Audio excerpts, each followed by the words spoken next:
아저씨, 제발 살려주세요. 나는 그 비명을 10년 동안 잊지 못했다. 그날 그 소년을 죽인 건 곰이 아니었다. 인간이었다. 그런데 아무도 믿지 않았다. 왜냐하면 나는 반달곰이니까. 사람들은 나를 마루라 불렀지만 그건 훨씬 나중 이야기다. 나는 지리산에서 태어났다.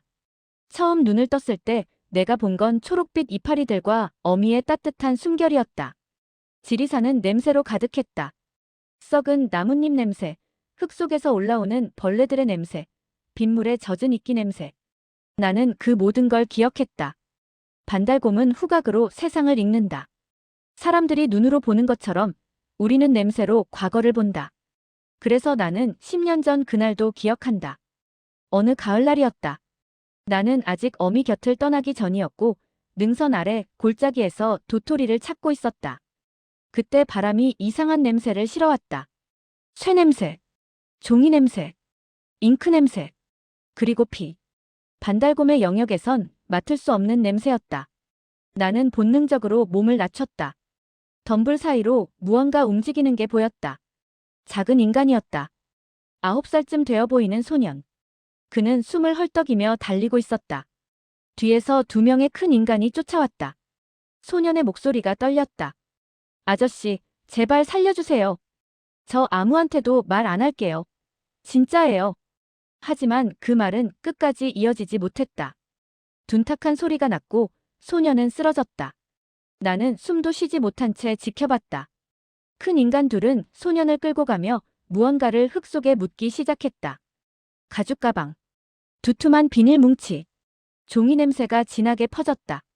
그들은 삽으로 흙을 덮고 낙엽을 뿌렸다. 그리고 한 명이 말했다. 이 근처 곰 발자국 있나? 저기 있습니다, 강 사장님. 그들은 죽은 소년의 몸을 끌고 가서 다른 곳에 놓았다. 발자국을 조작했다. 나뭇가지로 핥히는 흉내를 냈다. 경찰이 오면 곰 탓으로 돌리면 돼. 지리산엔 반달곰 많잖아. 네, 알겠습니다. 그들이 떠난 뒤에도 나는 한참을 움직이지 못했다. 그날의 냄새는 코 속 깊이 박혔다. 피와 쇠, 종이와 두려움. 그리고 그 소년의 마지막 말. 제발 살려주세요. 사흘 뒤 숲은 사람들로 가득 찼다. 경찰, 수색대, 기자들. 그들은 소년의 시신을 발견하고 외쳤다. 반달곰 습격입니다. 발자국이 여기 있어요. 할퀴상이 선명합니다. 하지만 나는 알고 있었다. 그건 거짓이었다. 그날 소년을 죽인 건 곰이 아니었다. 인간이었다. 그런데도 모든 사람이 곰을 원망했다. 특히 한 쌍의 부부. 백발의 남자와 여자가 소년의 시신 앞에서 무너져 내렸다. 도윤아, 우리 도윤아. 여자는 울부짖었고 남자는 떨리는 손으로 아들의 얼굴을 어루만졌다. 그들의 슬픔은 냄새로도 느껴졌다. 깊고 쓰라리고 끝이 없는 슬픔. 나는 그날 처음으로 인간의 울음이라는 걸 들었다. 그리고 그 소리는 내 기억 속에 깊이 새겨졌다. 뉴스는 연일 보도했다. 지리산 반달곰, 9세 아동 습격. 야생동물 관리 강화 필요. 하지만 진실을 아는 건 나뿐이었다. 숲은 거짓말을 하지 않는다. 냄새는 사라지지 않는다. 나는 그날의 냄새를 기억했다. 그리고 언젠가 그 냄새가 다시 나타날 거라는 걸 본능적으로 알고 있었다. 그게 10년 뒤가 될 줄은 몰랐지만, 그리고 내가 그 부부의 집 앞까지 흘러들어가게 될 줄은 더더욱 몰랐지만, 그날 이후 나는 매일 밤 그 냄새를 떠올렸다. 쇠와 종이, 피와 공포. 그리고 소년의 마지막 목소리. 제발 살려주세요. 나는 알았다. 진실은 언젠가 드러난다는 것을. 설령 그게 반달곰의 코를 통해서라 하더라도. 그날 이후 지리산은 달라졌다. 사람들은 반달곰을 보면 소리를 질렀다. 돌을 던졌다. 총을 들고 숲을 돌아다녔다. 저놈들 때문에 우리 아이가 죽었어. 반달곰은 다 죽여야 해. 나는 어미와 함께 더 깊은 산속으로 숨어야 했다. 하지만 가장 큰 증오는 그 부부에게서 나왔다. 박춘식과 이순남. 아들을 잃은 그 두 사람. 그들은 민박집 문을 닫고 집 안에만 틀어박혔다. 마을 사람들이 찾아와도 문을 열지 않았다. 춘식이 형님, 나와요. 밥이라도 먹어야지. 하지만 대답은 없었다. 나는 가끔 그 집 근처를 지나쳤다. 멀리서 조심스럽게. 그때마다 이상한 냄새가 났다. 썩은 슬픔의 냄새, 말라버린 눈물의 냄새, 그리고 깊고 어두운 증오의 냄새. 어느 날 밤, 나는 그 집 뒤편 텃밭 근처에서 할아버지를 봤다. 그는 술병을 들고 혼자 앉아 있었다. 달빛 아래 그의 얼굴은 무너져 있었다. 도윤아, 미안하다. 그는 중얼거렸다. 아빠가 그날 너 따라갔어야 했는데. 아빠가 막았어야 했는데. 그의 손에는 작은 사진이 들려 있었다. 소년의 얼굴. 환하게 웃고 있는 얼굴. 할아버지는 사진을 가슴에 안고 울었다. 소리 없이 길게. 나는 그 모습을 지켜보다가 조용히 돌아섰다. 그런데 그때였다. 발 아래 마른 나뭇가지가 부러지는 소리가 났다. 할아버지가 고개를 들었다. 우리 눈이 마주쳤다. 그의 눈에서 순간적으로 무언가가 타올랐다. 분노. 반달곰. 할아버지는 술병을 집어던졌다. 병은 내 옆 나무에 부딪혀 산산조각 났다. 내 놈들 때문이야. 내 놈들 때문에. 내 아들이 우리 도윤이가. 나는 도망쳤다. 빠르게 숨이 찰 때까지. 하지만 그의 울부짖음은 한참 동안 들렸다. 그날 밤 나는 처음으로 두려움을 느꼈다. 인간의 증오라는 것을. 집 안에서는 할머니의 상태가 더 심각했다. 마을 사람들이 전하는 소문을 나는 우연히 들었다. 순남이가 완전히 망가졌대요. 곰소리만 들어도 기절한대요. 약을 먹어도 소용없대요. 밤마다 악몽 때문에 비명을 지른다던데. 할머니는 집 밖으로 나오지 않았다. 창문도 꽁꽁 닫아놨다. 마치 세상과 단절된 것처럼. 그렇게 세월이 흘렀다. 1년, 2년, 3년. 부부는 여전히 그 집에 살았지만 살아있는 것 같지 않았다. 할아버지는 가끔 산에 올라와 덫을 놓았다. 반달곰을 잡기 위한 덫. 다행히 나는 한 번도 걸리지 않았다. 냄새로 알 수 있었으니까. 쇠냄새, 기름냄새, 그리고 증오의 냄새.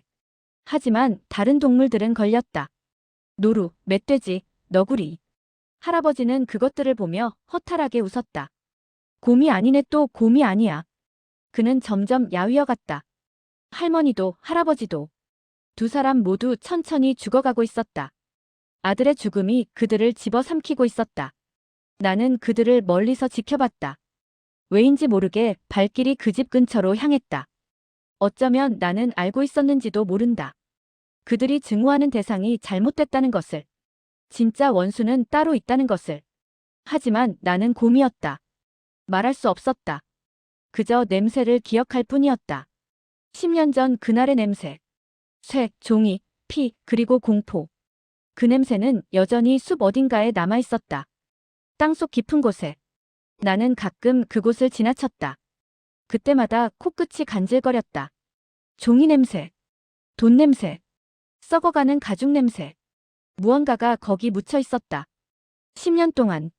그리고 나만 그것을 알고 있었다. 어느 겨울날이었다. 눈이 내리고 바람이 매서웠다.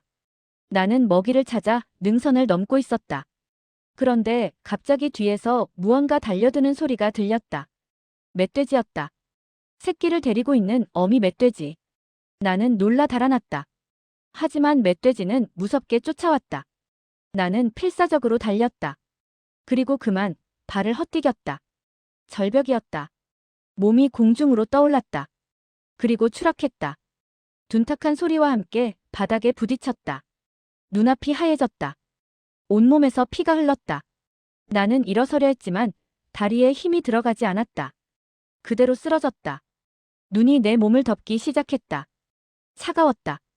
의식이 흐려졌다. 그리고 나는 생각했다. 이렇게 끝나는구나. 진실을 밝히지 못한 채. 하지만 그때 어디선가 발소리가 들렸다. 사람의 발소리. 그리고 익숙한 냄새. 슬픔과 증오의 냄새. 할아버지였다. 이게 뭐야? 할아버지의 목소리가 떨렸다. 나는 눈을 반쯤 뜬 채 그를 올려다봤다. 그는 나를 내려다보고 있었다. 손에는 지게가 들려 있었다. 약초를 캐러 온 모양이었다. 할아버지의 얼굴이 굳었다. 반달곰. 그 말에는 10년 동안 쌓인 증오가 담겨 있었다. 나는 움직이려 했지만 몸이 말을 듣지 않았다. 피가 눈 위에 붉게 번졌다. 할아버지는 한참을 서 있었다. 그의 눈빛이 흔들렸다. 분노와 망설임 사이에서. 내 놈들 때문에 우리 도윤이가. 그는 중얼거렸다. 하지만 발걸음을 떼지 못했다. 나는 그저 그를 바라봤다. 도와달라고 말할 수 없었다. 곰은 말을 하지 못하니까. 그저 숨을 쉴 뿐이었다. 가쁘게, 고통스럽게. 할아버지의 손이 떨렸다. 그는 뒤돌아서려 했다. 한 발, 두 발. 하지만 멈췄다. 제길. 그는 욕을 중얼거렸다. 그리고 다시 돌아왔다. 무릎을 꿇고 내 앞에 앉았다. 너 새끼구나. 할아버지의 목소리가 낮아졌다. 아직 어린 놈이야. 그의 손이 천천히 내 머리 쪽으로 다가왔다. 나는 움찔했지만 피할 힘이 없었다. 손이 내 머리에 닿았다. 따뜻했다. 이번엔 버리지 않는다. 할아버지는 나를 조심스럽게 들어올렸다. 지게에 싣고 천으로 감쌌다. 미친 짓이지 내가 왜 이러는지 모르겠다. 그는 혼잣말을 했다. 하지만 손은 멈추지 않았다. 나를 업고 산을 내려가기 시작했다. 눈길은 미끄러웠다. 할아버지는 몇 번이나 넘어질 뻔했다. 하지만 끝까지 나를 놓지 않았다. 집에 도착했을 때 할머니가 문을 열었다. 여보, 약초는. 할머니의 말이 끊겼다. 그녀는 내 모습을 보고 얼어붙었다. 저게. 곰이야. 할아버지가 짧게 말했다. 할머니는 뒷걸음질 쳤다. 손이 떨렸다. 얼굴이 창백해졌다. 안 돼, 안 돼요. 저놈들 때문에 우리 도윤이가. 당장 버려요. 당장. 할머니는 비명에 가까운 소리를 질렀다. 할아버지는 대답하지 않았다. 그저 나를 안방으로 들고 갔다. 마루에 조심스럽게 내려놓았다. 순남아. 할아버지의 목소리가 단호했다. 이 녀석은 아직 새끼야. 죽어가고 있어. 그래도 도윤이도 이 나이였어. 할머니가 숨을 멈췄다. 할아버지는 천천히 말을 이었다. 도윤이가 죽어가는데 아무도 안 도와줬어. 아무도. 하지만 이번엔 난 외면하지 않을 거야. 할머니는 벽에 기댄 채 주저앉았다. 눈물이 흘렀다. 왜 우리한테 이러는 거예요? 할아버지는 대답하지 않았다. 그는 약장에서 소독약과 붕대를 꺼냈다. 내 상처를 닦아냈다. 따가웠지만 나는 꾹 참았다. 할머니는 멀찌감치 떨어져서 지켜봤다. 떨리는 눈으로. 그날 밤 나는 그 집 마루에서 잠들었다. 아니, 기절에 가까웠다. 꿈속에서 나는 10년 전 그날을 다시 봤다. 소년의 비명. 제발 살려주세요. 그리고 할아버지의 울음. 도윤아, 미안하다. 나는 꿈속에서 알았다. 이 사람들이 진짜 원수가 아니라는 것을. 진짜 원수는 따로 있다는 것을. 그리고 언젠가 내가 그것을 밝혀야 한다는 것을. 며칠이 지났다. 할아버지는 매일 내 상처를 돌봤다. 약을 바르고 밥을 줬다. 처음엔 과일이었다. 그 다음엔 죽. 나는 천천히 기력을 회복했다. 할머니는 여전히 나를 무서워했다. 내가 움직이면 뒷걸음질 쳤다. 내 울음소리에 손을 떨었다. 하지만 어느 날 그녀가 조심스럽게 다가왔다. 손에 사과를 들고. 먹어. 그녀의 목소리는 떨렸다. 나는 천천히 사과를 받아 먹었다. 할머니는 그 모습을 지켜보다가 눈물을 흘렸다. 너도 배고팠구나. 그날 이후 할머니는 조금씩 변했다. 여전히 무서워했지만 외면하지는 않았다. 가끔 멀리서 나를 지켜봤다. 그리고 혼잣말을 했다. 도윤이도 저렇게 작았는데. 한 달이 지났다. 나는 걸을 수 있게 됐다. 할아버지는 내 이름을 지었다. 마루. 마루에 누워 있었으니까 마루다. 나는 그 이름이 좋았다. 처음으로 내 이름이 생겼다. 할아버지와 할머니. 나는 그들을 부모처럼 따르기 시작했다. 할아버지가 밭에 나가면 나도 따라갔다. 할머니가 빨래를 하면 나도 옆에 앉아 있었다. 그들은 더 이상 나를 쫓아내지 않았다. 어쩌면 그들도 알았을지 모른다. 외로움은 증오보다 강하다는 것을. 그리고 따뜻함은 복수보다 필요하다는 것을. 어느 날 저녁 할아버지가 내 머리를 쓰다듬었다. 마루야. 넌 우리 도윤이를 죽인 놈이 아니구나. 나는 그를 올려다봤다. 할아버지의 눈에 눈물이 고였다. 미안하다. 너희한테 오해했다. 나는 그의 손에 코를 비볐다. 그리고 생각했다. 할아버지, 할머니. 언젠가 내가 보여줄게. 진짜 범인이 누군지. 도윤이를 죽인 게 누군지. 그날 밤 나는 처음으로 편안하게 잠들었다. 가족이 생긴 기분이었다.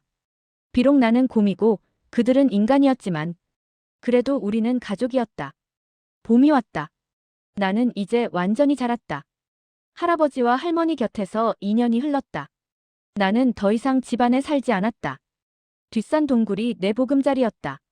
하지만 매일 아침 할아버지 집에 내려왔다. 그들은 나를 기다렸다.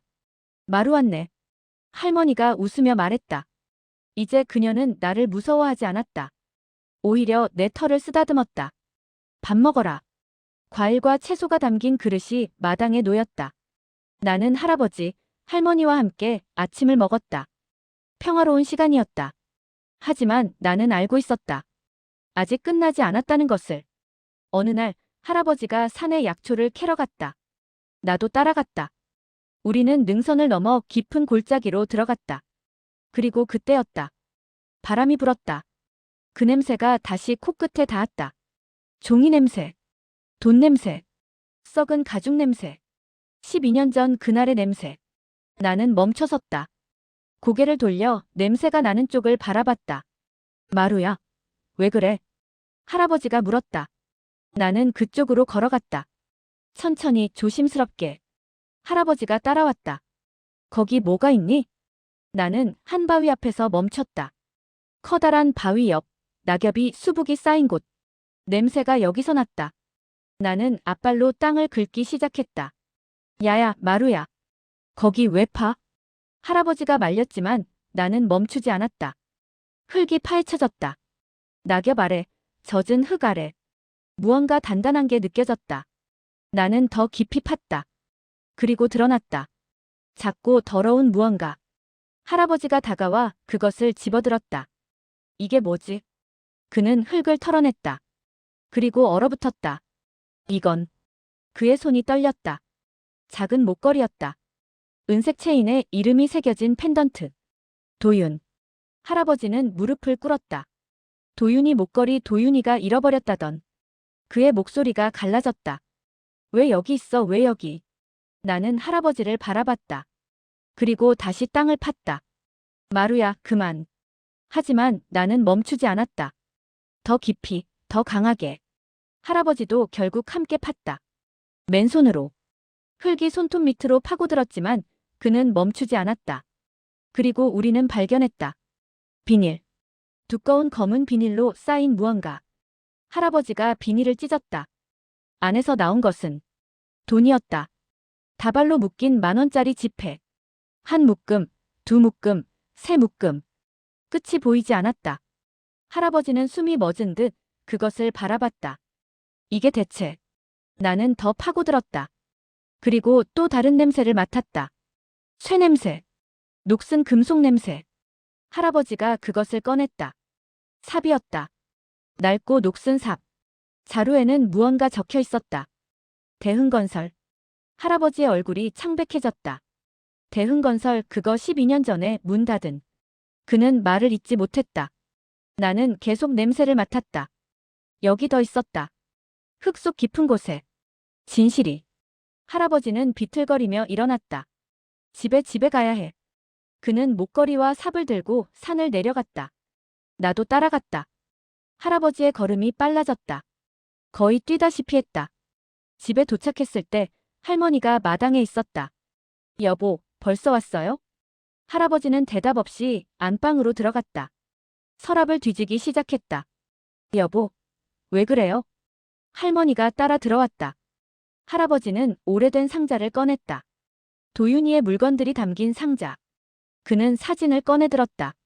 도윤이가 웃고 있는 사진. 목에 무언가를 걸고 있었다. 은색 목걸이. 할아버지가 주머니에서 목걸이를 꺼냈다. 똑같았다. 할머니가 그것을 보고 비명을 질렀다. 그게 도윤이. 그녀는 목걸이를 낚아채듯 잡았다. 손으로 쓰다듬었다. 도윤아, 우리 도윤아. 눈물이 쏟아졌다. 할아버지가 말했다. 마루가 찾아왔어. 산속에서. 거기 돈이 묻혀 있었어. 엄청난 양의 돈. 할머니가 고개를 들었다. 돈요? 그리고 이것도. 할아버지가 삽을 보여줬다. 대흥건설. 12년 전 불법 도박 자금 세탁 혐의로 수사받던 회사. 사장이 도주하고 회사가 문 닫았지. 할머니의 얼굴이 굳었다. 설마. 도윤이는. 할아버지의 목소리가 떨렸다. 곰한테 죽은 게 아닐지도 몰라. 그날 밤 두 사람은 잠을 이루지 못했다. 나는 마당에 앉아 그들을 지켜봤다. 불 켜진 방 안에서 두 사람이 뭔가를 이야기하고 있었다. 할머니가 울었다. 할아버지가 전화를 걸었다. 여러 번, 여러 사람에게. 나는 알았다. 이제 시작이라는 것을. 12년 동안 감춰진 진실이 이제 드러나기 시작한다는 것을. 그날 밤 바람이 불었다. 차갑고 날카로운 바람. 나는 산을 올려다봤다. 저 깊은 곳에 더 많은 비밀이 묻혀 있었다. 돈만이 아니었다. 증거들이, 진실이, 그리고 도윤이의 억울함이. 나는 다시 그곳으로 가야 했다. 할아버지와 할머니를 진실로 이끌어야 했다. 그것이 내가 해야 할 일이었다. 구해준 은혜를 갚는 방법이었다. 다음 날 아침, 할아버지가 나를 불렀다. 마루야. 그의 눈빛이 달라져 있었다. 그곳으로 다시 데려가 줄 수 있니? 나는 고개를 끄덕이듯 움직였다. 할아버지는 삽과 지게를 챙겼다. 순남아, 나 다녀올게. 조심해요, 여보. 할머니가 떨리는 목소리로 말했다. 우리 도윤이 진짜 이유를 꼭 찾아요. 할아버지가 고개를 끄덕였다. 우리는 다시 산으로 향했다. 진실을 파헤치기 위해. 할아버지는 삽을 들고 그 자리에 섰다. 목걸이를 발견한 바위 앞. 마루야, 여기가 맞지? 나는 다시 땅을 긁었다. 어제 팠던 자리. 할아버지가 깊게 숨을 들이쉬고 삽을 내리찍었다. 흙이 파헤쳐졌다. 한 번, 두 번, 세 번. 땀이 흘렀다. 숨이 거칠어졌다. 하지만 할아버지는 멈추지 않았다. 도윤아, 아빠가 이제 알아낼 거야. 내가 왜 죽었는지, 누가 널. 삽질이 계속됐다. 30분쯤 지났을까? 삽 끝에 뭔가 걸렸다. 할아버지가 손으로 흙을 헤쳤다. 큰 비닐 덩어리가 나왔다. 방수포로 단단히 쌓여 있었다. 할아버지가 칼로 방수포를 찢었다. 안에서 쏟아져 나온 건 돈이었다. 10,000원짜리 지폐 다발. 수백 묶음. 아니, 수천 묶음. 이게 대체 얼마야? 할아버지의 손이 떨렸다. 나는 계속 냄새를 맡았다. 돈 냄새만이 아니었다. 더 있었다. 쇠 냄새, 피 냄새, 공포의 냄새. 나는 옆으로 조금 이동해 다시 땅을 긁었다. 거기도. 할아버지가 따라왔다. 그리고 다시 팠다. 이번엔 더 빨리 나왔다. 검은 가방. 낡고 찢어진 가방. 할아버지가 지퍼를 열었다. 안에는 서류들이 있었다. 물에 젖고 썩었지만 글씨는 읽을 수 있었다. 대흥건설 비자금 명세서. 불법 도박 사이트 운영 수익 내역. 할아버지의 눈이 커졌다. 이건 범죄 증거잖아. 그는 서류를 하나하나 꺼냈다. 손이 떨렸다. 12년 전 대흥건설 강인철 사장. 도박 사이트로 번 돈을 여기 묻었구나. 할아버지가 주변을 둘러봤다. 여기가 도윤이가 발견된 곳에서 500m도 안 떨어진 곳이야. 그의 얼굴이 일그러졌다. 도윤이가 이걸 봤구나. 그래서. 할아버지는 주저앉았다. 고개를 묻고 울었다. 내 아들이 곰한테 죽은 게 아니었어. 사람한테 죽었어. 나는 할아버지 옆에 앉았다. 그의 어깨에 머리를 기댔다. 할아버지가 내 털을 움켜쥐었다. 마루야, 고맙다. 내가 아니었으면 영원히 몰랐을 거야. 그는 한참을 울었다. 나도 그 옆에 가만히 있었다. 시간이 흘렀다. 해가 중천에 떴다. 할아버지가 일어났다.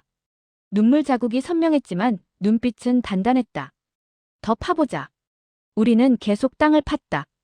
그리고 더 많은 것들이 나왔다. 또 다른 돈 뭉치. 장부. 휴대폰. 오래되어 작동하지 않지만 증거가 될 것 같았다. 그리고 마지막으로 작은 운동화 한 짝. 할아버지의 손이 멈췄다. 이건 도윤이의 신발이었다. 파란색 운동화. 할아버지가 그것을 들어 올렸다. 신발에는 흙이 잔뜩 묻어 있었다. 그리고 끈 부분에 무언가 말라붙어 있었다. 핏자국. 도윤아. 할아버지의 목소리가 터져나왔다. 아빠가 늦어서 미안하다.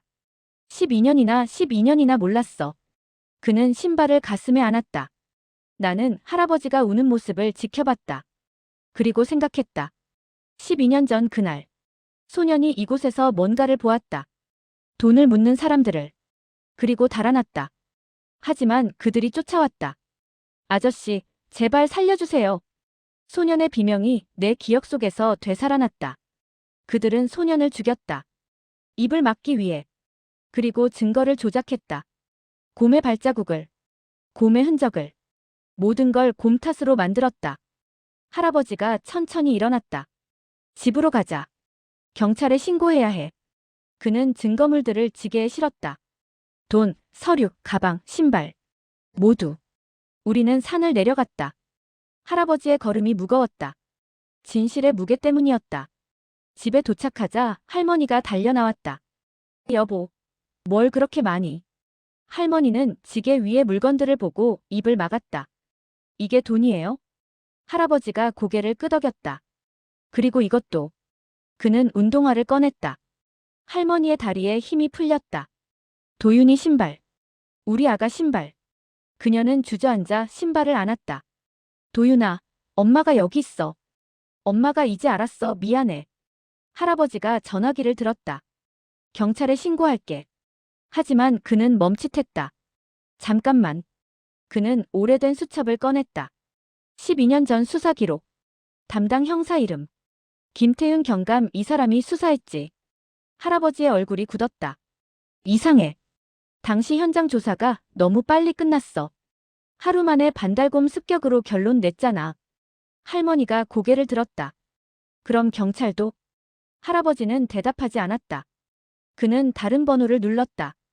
한태수 형님. 나 춘식이야. 전화 너머로 목소리가 들렸다. 춘식이. 무슨 일이야? 형님, 12년 전 우리 도윤이 사건 기억하시죠? 당연히 기억하지. 그때 내가 수색대에. 형님, 한 가지 물어볼 게 있어요. 할아버지의 목소리가 낮아졌다. 그때 현장에서 이상한 점 없었어요? 전화 너머로 침묵이 흘렀다. 잠시 후 한태수의 목소리가 들렸다. 있었지.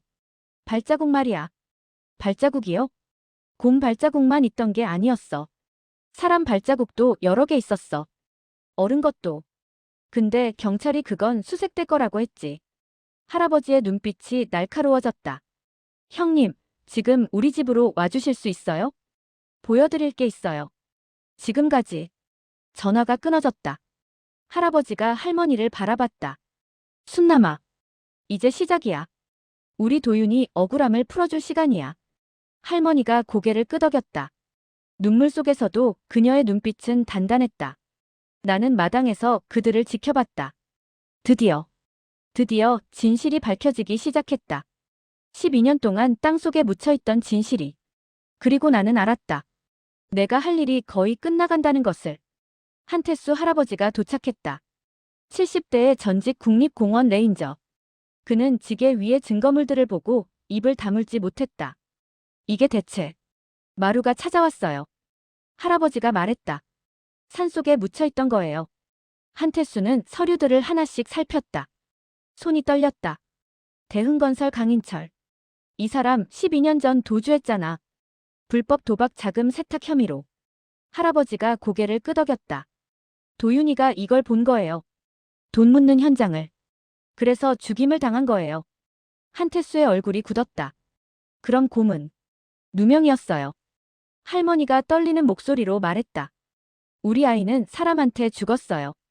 한태수는 한참을 말없이 서 있었다. 그러더니 주머니에서 낡은 사진을 꺼냈다. 춘식아. 나 이거 가지고 있었어.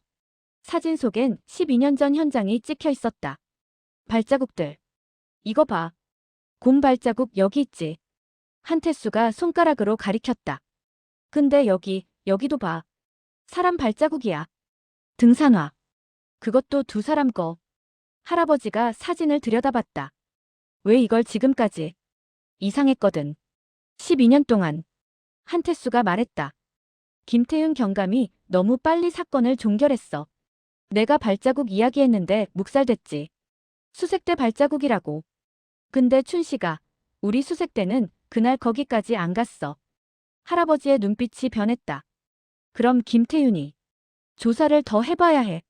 한태수가 말을 끊었다. 하지만 경찰에 바로 신고하면 안 돼. 김태윤이 아직 현직이야. 경감에서 총경으로 승진했지. 만약 그가 연루되어 있다면 할아버지가 주먹을 쥐었다. 증거를 없앨 수도 있다는 거죠. 그래. 다른 방법이 필요해. 그날 밤 세 사람은 오래 이야기했다. 나는 창밖에서 그들을 지켜봤다. 불빛 아래 진지한 얼굴들. 다음 날 아침 할아버지는 서울로 향했다. 언론사로. 그는 큰 신문사 탐사 보도팀 기자를 만났다. 제 아들이 12년 전 지리산에서 죽었습니다. 경찰은 반달곰 습격이라고 했죠. 하지만 진실은 달랐습니다. 할아버지는 모든 증거를 보여줬다. 돈, 서류, 신발, 사진. 기자는 충격에 휩싸였다. 이건 대형 사건입니다. 취재하겠습니다. 철저하게. 일주일이 지났다. 기자들이 움직였다. 대흥건설 관계자를 추적했다. 강인철의 행적을 찾았다. 그리고 김태윤 총경의 과거 기록을 조사했다. 놀라운 사실이 드러났다. 김태윤은 12년 전 강인철에게서 돈을 받았다. 계좌 추적 결과 5천만 원. 사건 종결 직후 입금됐다. 매수된 거야. 기자가 할아버지에게 전화했다. 김태윤이 돈을 받고 수사를 축소했어요. 그리고 강인철의 행방도 찾았습니다. 어디 있습니까? 필리핀이요. 가짜 이름으로 살고 있어요. 현지 교민 사회에서 사업한답시고 돌아다니더군요. 할아버지의 손이 떨렸다. 잡을 수 있어요? 검찰과 협조 중입니다. 곧 기사 나갑니다. 사흘 후 신문 일면에 기사가 실렸다. 12년 전 지리산 아동 사망 사건의 진실. 반달곰이 아닌 인간이 살해, 부패 경찰 은폐. 수백억 불법 자금 발견, 조직 리더 해외 도주. 기사는 폭발적으로 퍼졌다. 방송, 인터넷, SNS. 온 나라가 떠들썩했다. 12년 동안 곰이 누명 썼다니. 부패 경찰이 은폐했네요. 그 부모님은 얼마나 억울했을까? 여론이 들끓었다. 검찰이 움직였다. 김태윤 총경이 체포됐다. 저는 억울합니다. 그는 부인했지만 증거는 명확했다. 계좌 내역, 통화 기록, 그리고 한태수의 증언. 강인철도 필리핀에서 체포됐다. 인터폴을 통한 공조 끝에 나는 아무것도 안 했어. 그도 발뺌했지만 소용없었다. 그의 부하 박철수도 함께 잡혔다. 12년 전 그날 도윤이를 쫓았던 남자. 강 사장이 시킨 거예요. 저는 그냥. 박철수가 자백했다. 아이가 돈 묻는 걸 봤어요. 강 사장이 입을 막으라고 했어요. 저는 그냥 시킨 대로. 법정이 열렸다. 할아버지와 할머니가 방청석에 앉았다. 나는 법원 밖 나무 그늘에 앉아 기다렸다. 검사가 일어섰다. 피고인 강인철, 박철수. 피고인들은 12년 전 9세 아동 박도윤을 살해했습니다. 불법 자금 은닉 현장을 목격했다는 이유로. 그리고 그 죄를 야생동물에게 뒤집어 씌웠습니다. 피고인 김태윤. 당신은 경찰관으로서 진실을 밝혀야 할 의무가 있었습니다. 하지만 돈을 받고 수사를 은폐했습니다. 한 가족을 12년 동안 지옥에 살게 만들었습니다. 재판장이 판결문을 읽었다. 피고인 강인철, 살인죄로 무기징역. 피고인 박철수, 살인방조 및 증거인멸로 징역 20년. 피고인 김태윤, 뇌물수수 및 직권남용으로 징역 12년. 방청석에서 할머니가 울음을 터뜨렸다. 도윤아, 엄마가 이제 알았어. 내가 얼마나 무서웠을지. 할아버지가 할머니를 안았다. 두 사람은 한참을 울었다. 12년 동안 쌓였던 억울함이 쏟아졌다. 법원을 나오는 길. 기자들이 몰려들었다. 소감이 어떠십니까? 할아버지가 입을 열었다. 늦었지만 진실을 알게 됐습니다. 우리 아들은 곰한테 죽은 게 아니었습니다. 인간의 욕심이 우리 아이를 죽였습니다. 그리고 한 가지 더. 할아버지의 목소리가 떨렸다. 이 모든 진실을 밝힌 건 우리가 아닙니다. 반달곰 마루가 해냈습니다. 우리가 미워했던 그 곰이. 우리를 구원해줬습니다. 카메라 플래시가 터졌다. 그날 저녁 뉴스. 할아버지와 할머니의 인터뷰가 나왔다. 그리고 내 모습도. 나무 아래 앉아있는 반달곰. 자막이 떴다. 진실을 찾아낸 반달곰 마루. 12년간의 누명을 벗기다. 전국에서 편지가 왔다. 마루에게 감사합니다. 반달곰에게 미안했습니다. 우리가 오해했습니다. 할아버지 집 대문 앞에 선물이 쌓였다. 과일, 꽃, 편지. 모두 나를 위한 것이었다.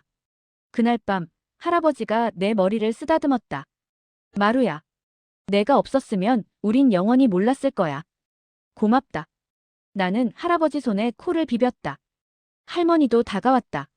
마루야, 미안해. 처음에 너를 미워했잖아. 용서해줄래? 나는 할머니 무릎에 머리를 기댔다. 두 사람은 내 곁에 앉아 밤하늘을 올려다봤다. 별이 많은 밤이었다.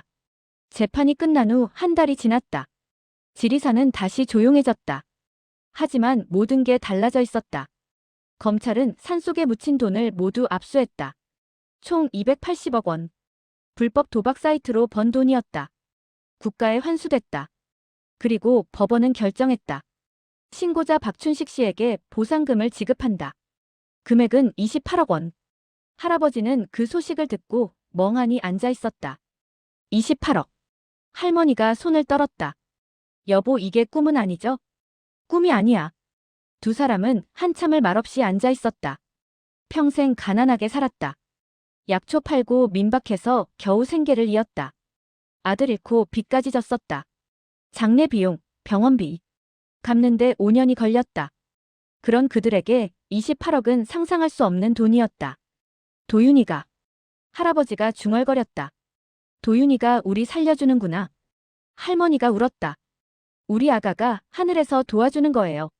보상금이 들어왔다. 할아버지는 가장 먼저 도윤이 묘지를 찾았다. 묘비 앞에 무릎 꿇고 앉았다. 도윤아. 아빠가 이제야 진실을 밝혔다. 너를 죽인 놈들 다 잡혔어. 이제 편히 쉬어도 돼. 할머니도 꽃을 놓으며 말했다. 도윤아, 엄마도 이제 알았어. 내가 얼마나 무서웠을지, 얼마나 아팠을지. 미안해, 우리 아가. 늦어서 정말 미안해. 두 사람은 한참을 그 자리에 있었다. 나도 멀리서 지켜봤다. 작은 묘비. 사랑하는 아들 박도윤. 그 아래 작은 글씨. 2002-2013. 겨우 9년을 산 셈이었다.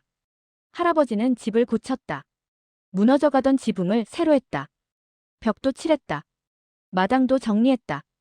그리고 뒷산에 작은 쉼터를 만들었다. 도윤이 숲 쉼터. 방문객들이 쉬어갈 수 있는 곳. 무료로 차와 과일을 내놨다. 우리 아들이 좋아하던 곳이에요. 할아버지가 방문객들에게 말했다.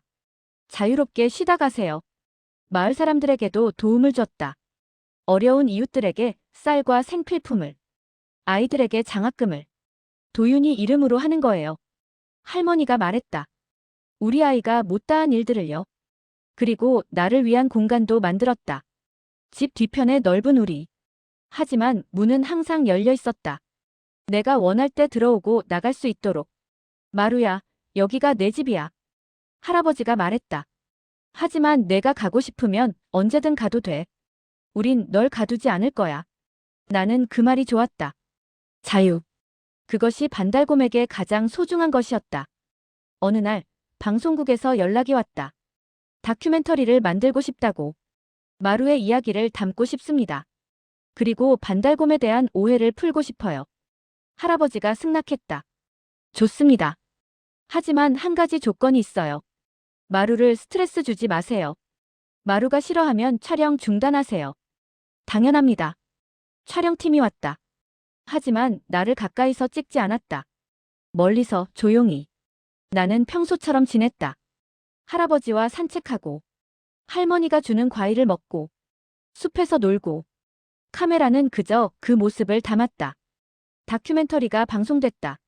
마루, 진실을 기억한 반달곰. 시청률이 높았다. 사람들은 울었다. 반달곰이 이렇게 영리한 동물인 줄 몰랐어요. 우리가 오해했네요. 미안해요, 마루야. 댓글들이 쏟아졌다. 그리고 변화가 일어났다. 지리산 반달곰 보호 정책이 강화됐다. 불법 덫단속이 강해졌다. 서식지 보호구역이 넓어졌다. 마루 덕분입니다. 환경부 직원이 할아버지에게 말했다. 이 곰 한 마리가 모든 반달곰을 구했어요. 할아버지가 웃었다. 마루는 그냥 진실을 보여줬을 뿐이에요. 원래 반달곰은 순한 동물이거든요. 우리가 몰랐던 거죠. 김태윤 전 총경은 감옥에서 인터뷰했다. 후회하십니까? 기자가 물었다. 매일 후회합니다. 그의 목소리는 쉬어 있었다. 돈 때문에 한 아이의 목숨을 외면했어요. 그리고 한 가족을 12년 동안 지옥에 살게 만들었죠. 용서받을 수 없는 일입니다. 강인철과 박철수도 감옥에서 후회했다. 하지만 너무 늦었다. 그들의 인생은 끝났다. 도윤이의 인생이 끝난 것처럼. 할아버지는 가끔 나를 데리고 그 장소에 갔다. 도윤이가 죽은 곳. 이제는 작은 추모비가 세워져 있었다. 여기서 진실이 밝혀졌습니다. 반달곰 마루가 기억했습니다. 할아버지가 추모비 앞에 앉았다. 마루야. 너 덕분에 우리가 살았어. 가난에서도 슬픔에서도 벗어났어. 고맙다. 나는 할아버지 옆에 앉았다. 그의 손이 내 등을 쓰다듬었다. 따뜻했다. 근데 말이야. 할아버지의 목소리가 떨렸다. 너 이제 떠날 거지? 나는 할아버지를 바라봤다. 그의 눈에 눈물이 고였다. 알아. 넌 야생동물이야. 이곳이 내 집이 아니지. 숲이 내 집이지. 나는 아무 말도 할 수 없었다. 그저 그를 바라볼 뿐이었다. 할아버지가 웃었다. 눈물을 흘리면서. 괜찮아. 가도 돼. 우린 이제 괜찮아. 넌 할 일 다 했어. 이제 내 삶을 살아. 바람이 불었다. 낙엽이 흩날렸다. 가을이 오고 있었다. 나는 알았다. 이제 떠날 시간이라는 것을. 은혜를 갚았으니. 진실을 밝혔으니. 이제 내 삶을 살아야 한다는 것을. 그날 밤 나는 오래 생각했다. 동굴 안에서 별을 바라보며. 할아버지와 할머니. 그들은 내 가족이었다. 하지만 나는 곰이었다. 숲이 내 진짜 집이었다. 그리고 나는 결정했다. 떠나기로. 하지만 작별 인사는 하고. 제대로 된 작별을. 다음 날 아침이 밝았다. 안개가 자욱한 아침이었다. 나는 천천히 일어났다. 그리고 할아버지 집을 향해 걸었다. 마지막으로. 새벽 안개가 지리산을 감쌌다. 나는 천천히 할아버지 집으로 내려갔다. 마지막으로. 대문 앞에 섰을 때 할아버지가 마당에 나와 있었다. 마치 기다리고 있었던 것처럼. 마루야. 할아버지가 조용히 말했다. 알았어. 오늘 떠나는구나. 나는 고개를 끄덕이듯 움직였다. 할아버지는 웃었다. 슬프지만 따뜻한 미소였다. 잠깐만 기다려. 그는 안으로 들어갔다. 할머니를 깨웠다. 순남아, 일어나. 마루가 떠난대. 할머니가 황급히 나왔다. 눈이 퉁퉁 부어 있었다. 어젯밤 운 모양이었다. 마루야. 할머니의 목소리가 떨렸다. 진짜 가는 거니? 나는 할머니에게 다가가 그녀의 손에 코를 비볐다. 할머니가 무릎을 꿇고 나를 안았다. 고마워. 우리 아들 대신 진실을 찾아줘서. 우리를 살려줘서. 정말 고마워. 할머니는 한참을 울었다. 할아버지가 그녀의 어깨를 감쌌다. 순남아, 보내줘야지. 마루도 자기 삶이 있어. 할머니가 고개를 끄덕였다. 그녀는 집 안으로 들어가 무언가를 가져왔다. 도윤이의 사진이었다. 마루야. 할머니가 사진을 내게 보여줬다. 우리 도윤이야. 기억해줄래? 나는 사진을 가만히 바라봤다. 환하게 웃고 있는 소년. 12년 전 그날 제발 살려주세요 외치던 그 아이. 나는 기억했다. 영원히 기억할 것이다. 할아버지가 내 목에 무언가를 걸었다. 작은 방울이 달린 목걸이였다. 이거 차고 다녀. 내가 어디 있든 우리가 기억할 수 있게. 방울이 딸랑 소리를 냈다. 나는 그 소리가 좋았다. 밥이라도 먹고 가. 할머니가 과일을 가득 담아왔다. 사과, 벨밤. 내가 좋아하는 것들. 나는 천천히 먹었다. 마지막 식사였다. 할아버지와 할머니는 내 옆에 앉아 지켜봤다. 아무 말도 하지 않았다. 그저 함께 있었다. 해가 떠올랐다. 안개가 걷히기 시작했다. 나는 일어섰다. 떠날 시간이었다. 할아버지가 대문을 열었다. 마루야, 건강해라. 다치지 말고 행복하게 살아. 할머니가 손수건으로 눈물을 닦았다. 가끔 보러 와도 돼. 우린 항상 여기 있을게. 나는 두 사람을 번갈아 바라봤다. 그리고 천천히 걸어나갔다. 대문을 나섰다. 몇 걸음 걸었다. 그리고 멈춰섰다. 뒤를 돌아봤다.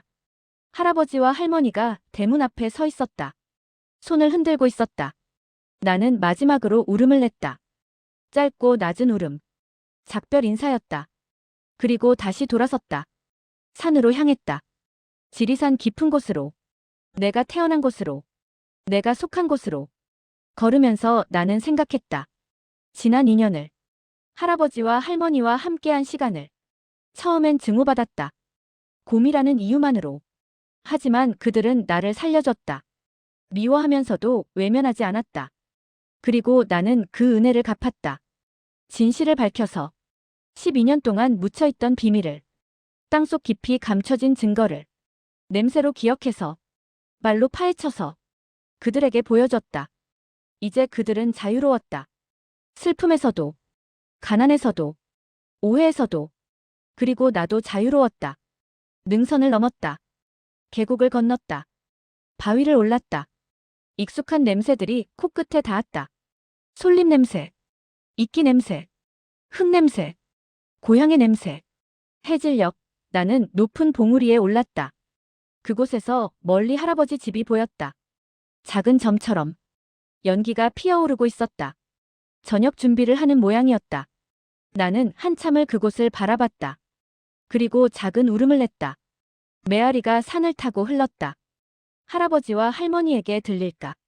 아마 들릴 것이다. 그들은 알 것이다. 내가 잘 있다고, 고맙다고, 사랑한다고. 별이 뜨기 시작했다.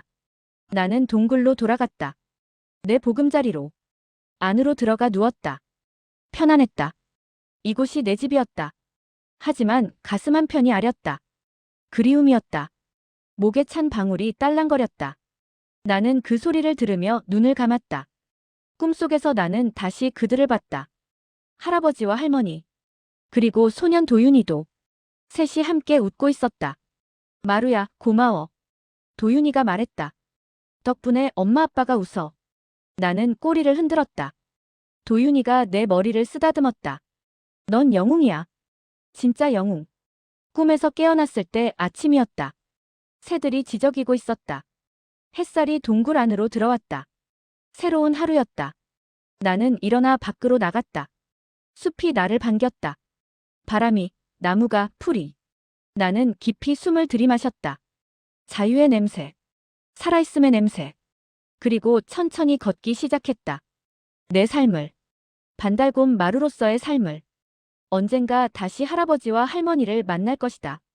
봄이 오면, 혹은 가을이 오면, 잠깐 들러 인사할 것이다. 그들도 반가워할 것이다. 마루가 왔네. 잘 지냈니? 그렇게 우리는 이어질 것이다. 혈연은 아니지만, 종족도 다르지만, 우리는 가족이었다. 진실로 연결된 가족. 나는 알았다. 사랑은 종을 넘는다는 것을. 은혜는 기억된다는 것을. 그리고 진실은 언젠가 드러난다는 것을. 비록 그게 12년이 걸렸다 해도. 비록 그걸 밝힌 게 반달곰이었다 해도. 나는 지리산을 걸었다. 내가 태어난 이 산을. 내가 사랑하는 이 숲을. 목의 방울이 딸랑딸랑 울렸다. 그 소리는 말했다. 너는 혼자가 아니야. 누군가 너를 기억해. 누군가 너를 사랑해. 나는 고개를 들어 하늘을 올려다봤다. 구름 사이로 햇살이 쏟아졌다. 따뜻했다. 나는 웃었다. 반달곰도 웃을 수 있다. 사람들은 모를 것이다. 하지만 나는 안다. 행복할 때 우리도 웃는다는 것을. 나는 계속 걸었다. 앞으로. 내 미래로. 내 삶으로. 지리산의 바람이 내 등을 밀어주었다. 잘 가, 마루야. 바람이 속삭이는 것 같았다. 넌 잘했어. 나는 걸음을 멈추지 않았다. 숲 깊은 곳으로. 내가 속한 곳으로. 그리고 나는 알았다. 이것이 끝이 아니라는 것을. 새로운 시작이라는 것을. 반달곰 마루이. 진짜 삶의 시작이라는 것을. 하지만 진짜 끝은 아니다. 지리산 어딘가에서 방울 소리가 들린다면 그건 나다. 마루. 진실을 기억하는 반달곰. 사랑을 아는 반달곰. 은혜를 갚은 반달곰. 그리고 언제까지나 할아버지와 할머니를 기억할 반달곰. 제 이야기가 마음에 드셨다면 구독, 좋아요, 알림 설정을 눌러주세요. 누르면 행복이 이루어집니다.